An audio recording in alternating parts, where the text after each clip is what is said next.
દ્વારકાધીશ જગત મંદિરને રિલાયન્સ પરિવારમાંથી મુકેશભાઈ અંબાણી તથા તેમના માતૃ કોકિલાબેન અંબાણી દ્વારકાધીશને શીશ ઝુકાવ્યા આવી પહોંચ્યા હતા। ભગવાન દ્વારકાધીશની પાદુકા પૂજન અને ભગવાન દ્વારકાધીશના આશીર્વાદ લીધા હતા। સાથે અન્ય મહેમાનો તેમજ જગવિખ્યાત કથાકાર રમેશભાઈ ઓઝા રહ્યા હતા।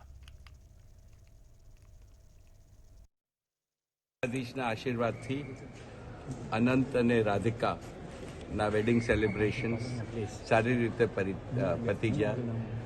બધાનો સહયોગ રહ્યો અને મારે પર્ટિક્યુલરલી જામનગરવાસીઓને ખાસ થેન્ક યુ કહેવાનું, કારણ કે એમના સહયોગ વિના જામનગર હવે ઇન્ટરનેશનલ મેપ ઉપર આવી ગયું છે અને આ દ્વારકાધીશના આશીર્વાદ વગર થાય નહીં। અને બધા તમારા આશીર્વાદ અનંત અને રાધિકા માટે અમે બહુ નીતા અને હું બહુ આભારી છીએ।